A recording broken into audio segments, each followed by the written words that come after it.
Lagos State High Court ní Ìkẹjà lọ́jọ́ Tuesday pàláṣẹ fún Martin Sele tí wọ́n pè ní Verydarkblackman tó gbajúgbajà lórí ayélujára pé kó mú fọ́nrán ìbanilórúkọjẹ́ tó post wálẹ̀ pàápàá lórí bí fọ́nrán náà ṣe jẹ́ ìbanilórúkọjẹ́ fún àgbà lọ́ọ̀yà Senior Advocate of Nigeria Femi Falana àti ọmọ ẹ̀ Falz tó jẹ́ olórin tó sì tún jẹ́ lọ́ọ̀yà bákan náà. Kódà ilé-ẹjọ́ kò gba VDM láyè láti tún fi fọ́nrán àwọn ọ̀rọ̀ àṣírí tó kù síta. Lórí ọ̀rọ̀ yìí náà ni Femi Falana àti ọmọ ẹ̀ tún béèrè 500 million naira lórí pé VDM ń sọ ohun tó jẹ́ ìbanilórúkọjẹ́ fún àwọn méjèèjì. Ọ̀rọ̀ náà tó fa wàhálà náà ni pé fọ́nrán VDM yìí ní Falana gba 10 million naira lọ́wọ́ Bobrisky láti yí ìdájọ́ po wípé Falana nípasẹ̀ àwọn lọ́ọ̀yà tí wá ní fọ́nrán yìí yóò máa bà wọ́n lórúkọ jẹ́ sí i níwọ̀n ìgbà tó bá ṣì wà lórí ayélujára fọ́nrán. Ṣùgbọ́n àwọn Falana àti ọmọ ẹ̀ ti ní àwọn kò ní nǹkan kan ṣe pẹ̀lú Bobrisky.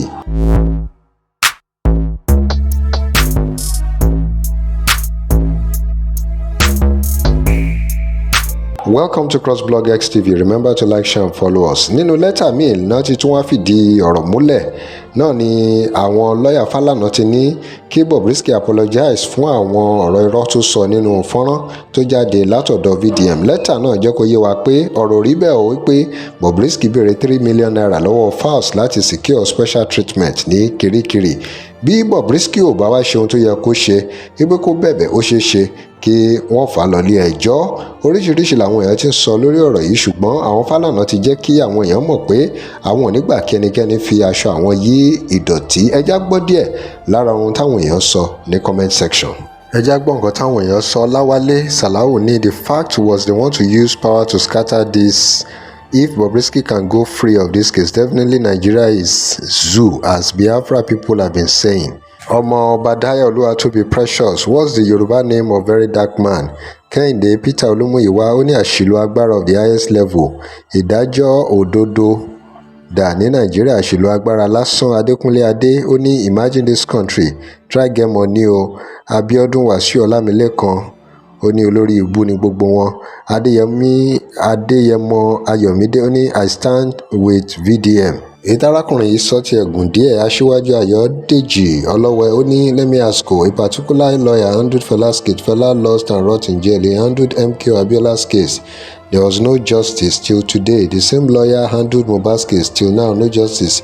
He handled Sylvester Jr. Romani's case. That Owen schoolboy, he promised the family that they will get justice, but till today, no justice. Even while he was still on the case, the school reopened. The same lawyer handled ASU versus FG and ASU lost. My question now is, what's all his noise and charisma all about? Ọ̀rọ̀ rẹ̀ o. Wale Karim ní, is this the right time for Fala family to sue Bob una dey play? Tó òun nìyẹn o, ẹ̀yin èèyàn wa, ẹ drop comment here. Remember to like, share and follow us. Thanks for watching. À ń lọ fún ìpolówó ọjà. Fún ìpolówó ọjà ẹ pè WhatsApp number page yìí.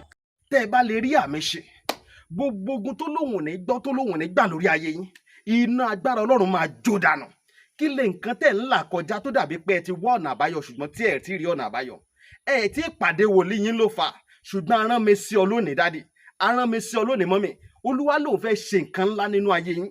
Olúwa sọ wípé gbogbo tẹ́ ń là kọjá yẹn òun fẹ́ fi òpin sí. Kí nìkan tẹ́ ń là kọjá lórí ìgbéyàwó ni, lórí ọmọ ni, lórí iṣẹ́ ni, níbi gbogbo ni. Bóyá ogun kan ló dàbí pé ogun yẹn le, ẹ ti gbìyànjú kò tí ì sí ọ̀nà àbáyọ. Ẹ jẹ́ àjọ gbàdúrà, ẹ jẹ́ àjọ wá ojú Olúwa. Kí làṣírí ogun yẹn gangan? Ẹ jẹ́ àjọ wádìí lọ́wọ́ Ọlọ́run ká dẹ̀ mọ ọ̀nà àbáyọ. Ẹ̀rọ ìbánisọ̀rọ̀ tẹ́ fi pè mí fún àdúrà àti ọ̀nà àbáyọ. Òun náà ni +234 70 25 47 5427 +234 70 25 47 5427. Bẹ́ẹ̀ ṣe ń pè mí fún àdúrà lórúkọ Jésù ẹ máa rí ìyanu.